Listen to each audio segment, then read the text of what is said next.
Good morning, welcome to True Gospel TV.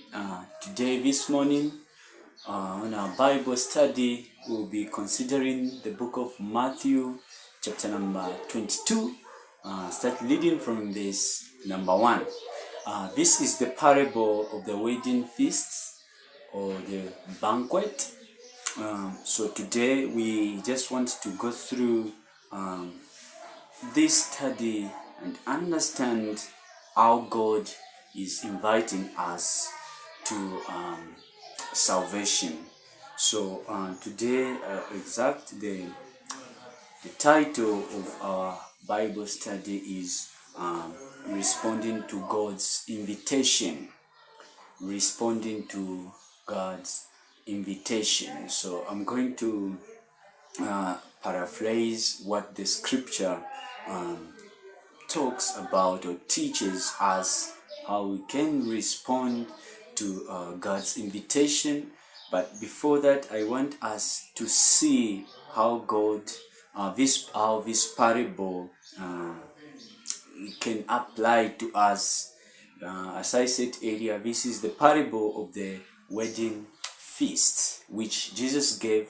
But before he came to this parable, he had already given some parables, two parables, the parable of two sons and the parable of termites.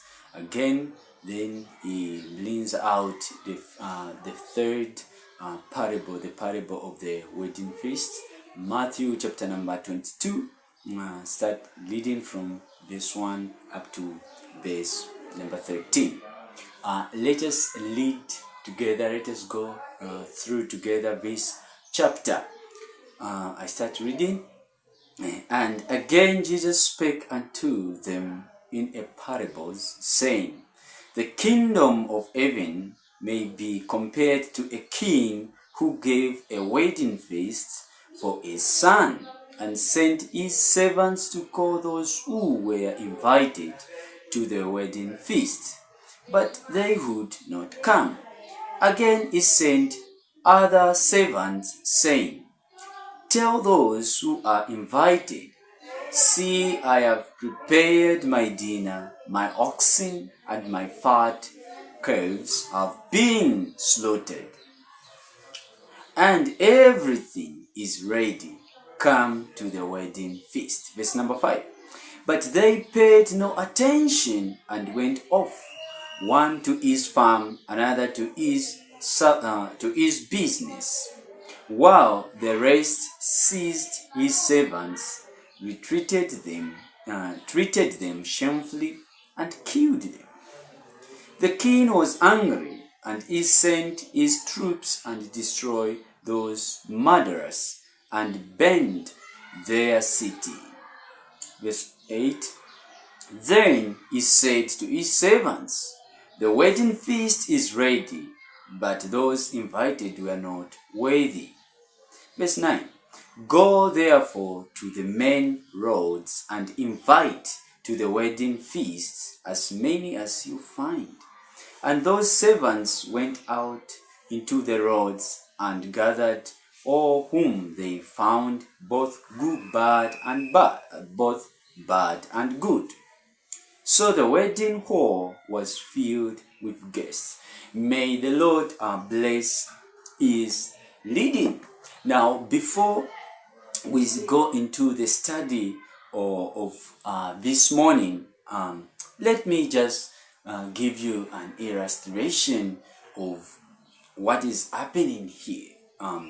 What is happening here is the king inviting people who were already invited to come to the wedding feast.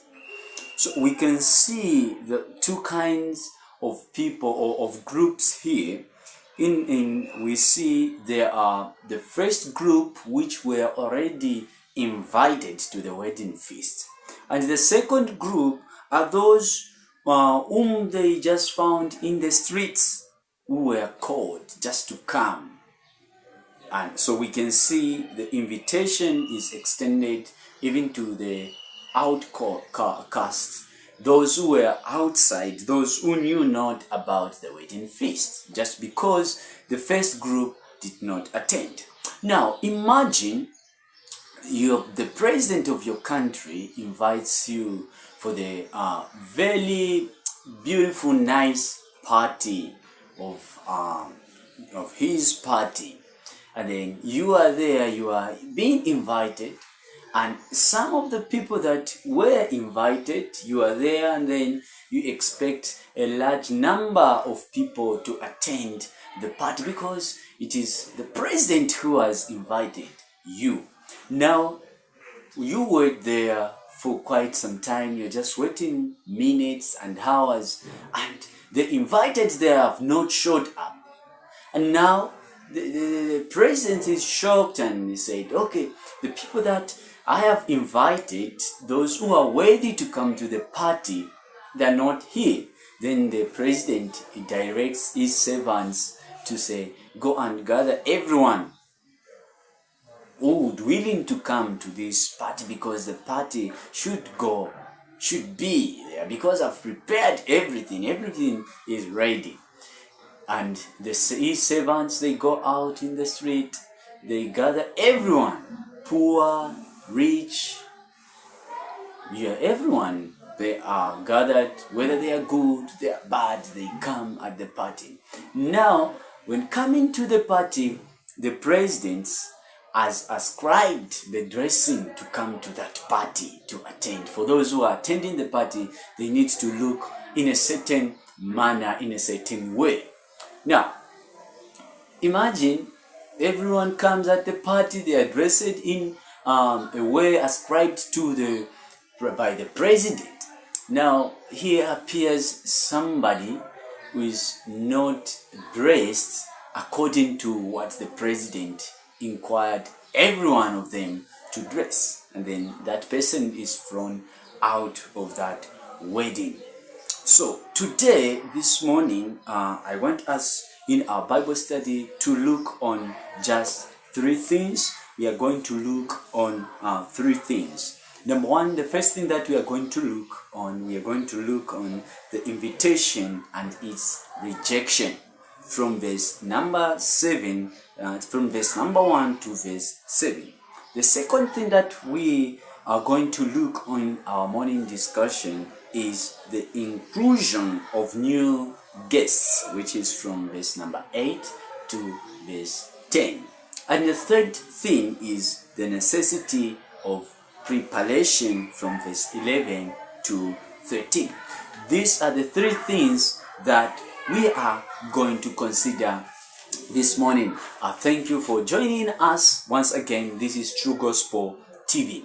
Number one, the very first thing that we are going to look and discuss is the invitation and its rejection, from verse 1 up to verse 7. From verse 1, we can see the king is inviting those who are invited to the party, to the wedding feast or the banquet.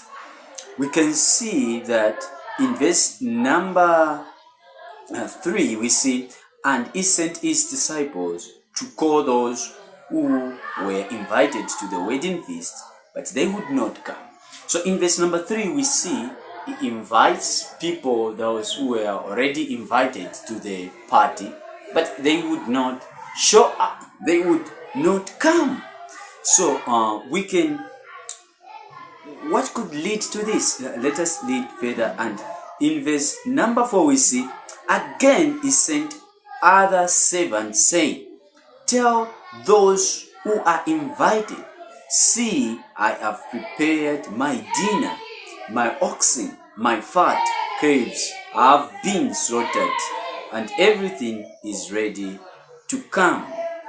So we can see here the king still insists, no, you need to come because everything is ready, everything is prepared.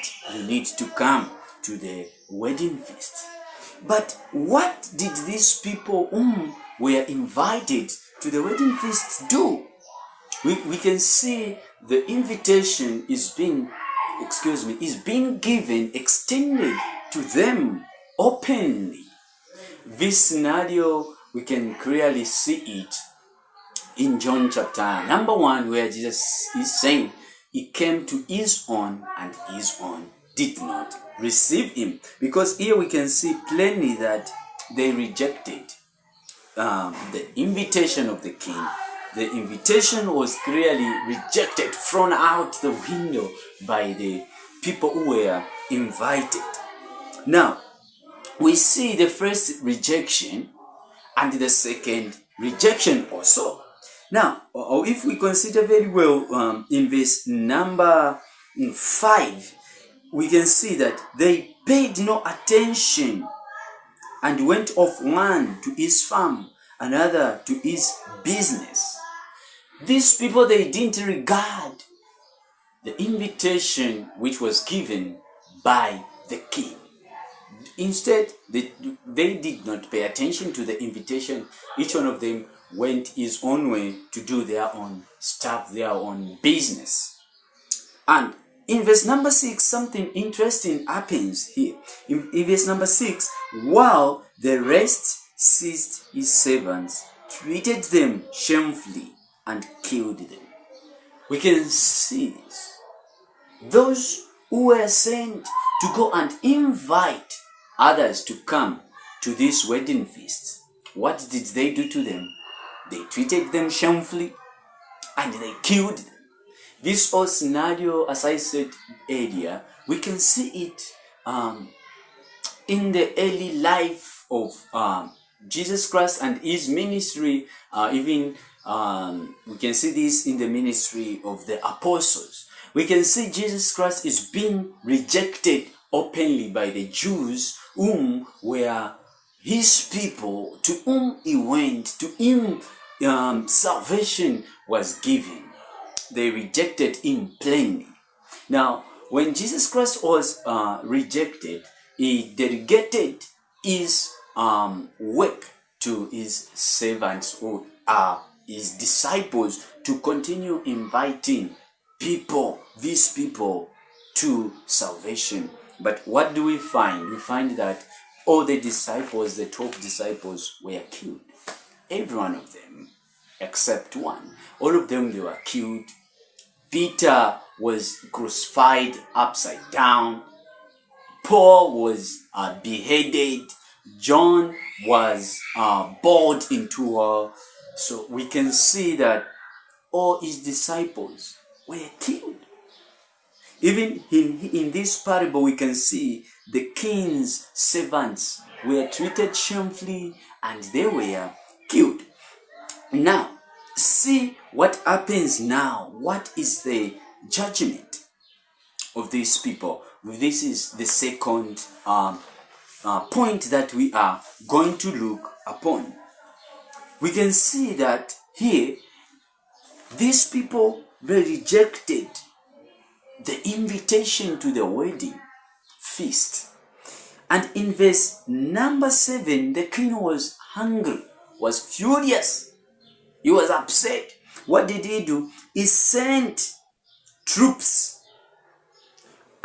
He sent troops and destroyed those murderers and burnt their city.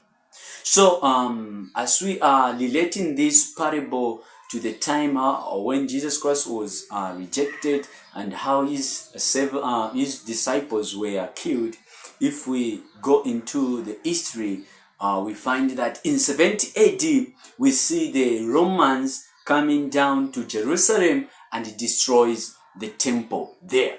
This is the judgment which we can see in verse number 7. The king sent troops and he destroyed the city and he killed those murderers. In 70 AD, calamity happened in Jerusalem. Many people, many Israelites, were taken as captives. The city was destroyed. The temple was destroyed. This is the judgment. The first part of this parable has already been fulfilled. Now, the second thing that I want us to talk about in our morning Bible study is now the inclusion of the new guests. After these people who were called, in this case we can see the Israelites who were called, they rejected the call and killed the servants. we can see in verse number 8. Yes. Then he said to his servants, the wedding feast is ready, but those invited were not worthy. The wedding feast is ready, but those who are invited were not worthy of it.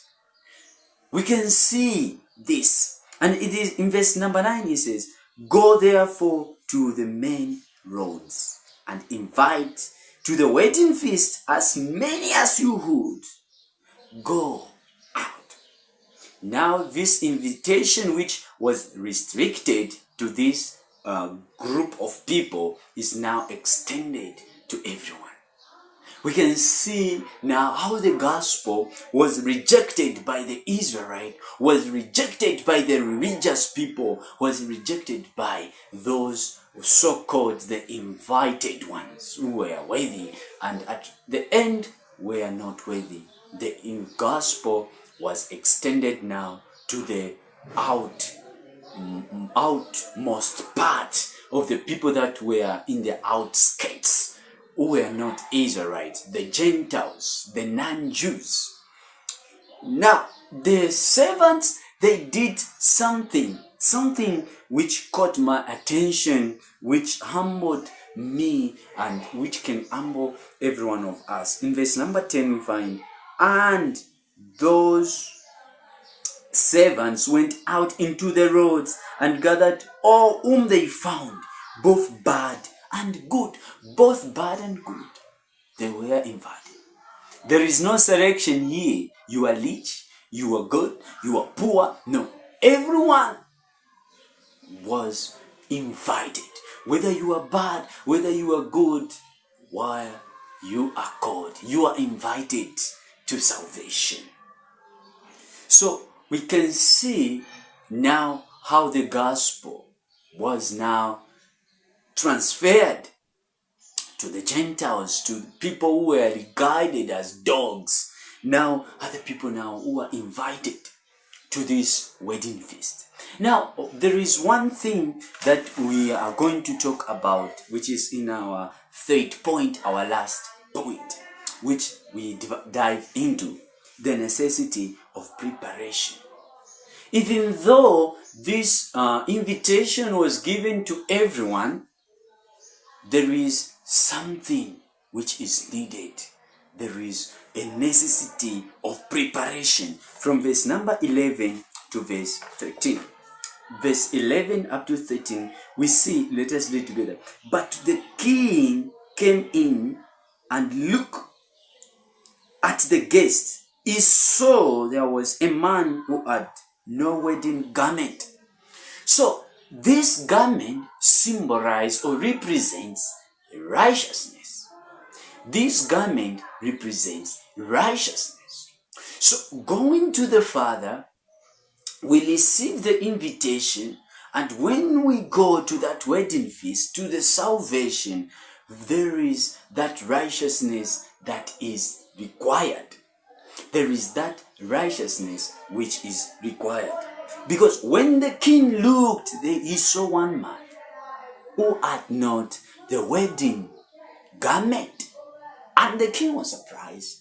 In verse number 12. And the king was surprised, and he said to him, friend, how did you get in here without a wedding garment?